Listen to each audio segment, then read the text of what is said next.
Hello beautiful people, welcome back to our YouTube channel crazy rowdy. ఈరోజు నేను ఈ ఎగ్స్తో fry చేస్తున్నాను అనమాట. ఎలా చేయాలో ఈ వీడియోలో చూసేద్దాం.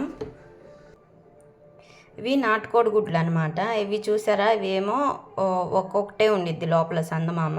కానీ ఇందులోకి వచ్చేసరికి ఇది పెద్ద గుడ్డు కాబట్టి ఇందులో 2 చందమామలు ఉంటాయి. చూపిస్తాను. ఫస్ట్ స్టవ్ ఆన్ చేసుకొని బాండి పెట్టుకోవాలి. ఇప్పుడు ఇందులో ఆయిల్ వేయాలి. ఎగ్ కర్రీకి ఆయిల్ ఎక్కువగానే పడుతుంది. ఒక 3-4 స్పూన్స్ ఆయిల్ వేసుకోండి. చూసారు కదా, ఇందులో 4 స్పూన్స్ ఆఫ్ ఆయిల్ వేసాను. నెక్స్ట్ ఈ ఆయిల్ హీట్ అయిన తర్వాత పోపు దినుసులు యాడ్ చేసుకుందాం. ఆయిల్ హీట్ అయింది, పోపు దినుసులు యాడ్ చేస్తున్నాను. నెక్స్ట్ ఇక్కడ కర్రీ లీవ్స్ యాడ్ చేస్తున్నాను.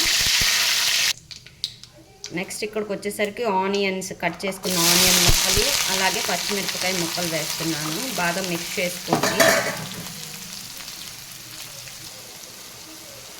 మిక్స్ చేసుకోవాలి. ఇప్పుడు ఆనియన్స్ తొందరగా వేగటానికి నేను ఇందులో ఏం చేస్తున్నానంటే సాల్ట్ యాడ్ చేస్తున్నాను. సాల్ట్ వేసామంటే తొందరగా ఉల్లిపాయలు మగ్గుతాయి అన్నమాట. సో ఇక్కడ నీసు కూర కాబట్టి నేను కొంచెం సాల్ట్ ఎక్కువ వేస్తున్నాను. ఒక 3 టేబుల్ స్పూన్స్ వేస్తున్నాను. మీకు రుచికి ఎంత సరిపోతుందో అంత వేసుకోండి. ఇప్పుడు బాగా మిక్స్ చేసుకోండి. ఎవరైనా ఇంట్రెస్ట్ ఉన్న వాళ్ళు ఉంటే పసుపు కూడా యాడ్ చేసుకోండి. ఇప్పుడే కొంచెం ఒక 1/2 చెంచా వేసుకోండి. నాకు ఇప్పుడు నేను వేసుకోవట్లేదు ఈ వీడియోలో.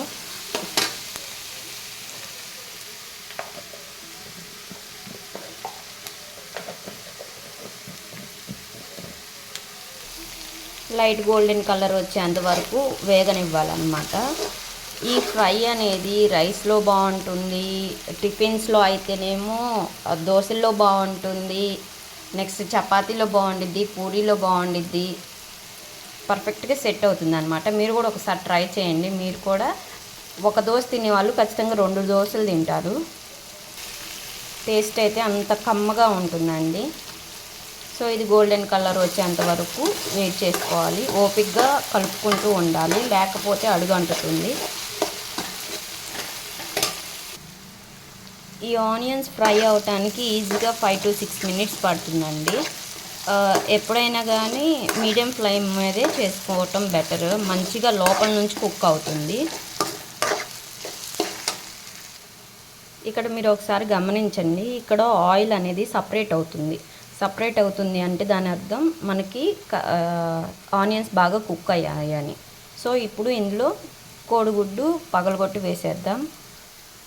కోడిగుడ్లు వేసే ముందు మనం మంటని సిమ్లో పెట్టాలన్నమాట. అప్పుడు అడుగు అంటకుండా ఉంటుంది. చూడండి, ఇందులో కోడిగుడ్డు కాట్ చేశాను అనమాట.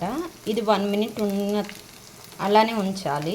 ఉంచిన తర్వాత కలుపుకోవాలన్నమాట. మీకు చిన్న చిన్న ముక్కలు కావాలంటే వెంటనే కలుపుకోండి. నాకు కొంచెం పెద్ద ముక్కలు కావాలనుకుంటున్నాను కాబట్టి నేను 1 మినిట్ తర్వాత దీన్ని కలుపుతాను. సో ఇక్కడ చూడండి, ఆయిల్ పైకి వస్తుంది. నేను ఇంకా దీన్ని కలుపుతున్నాను.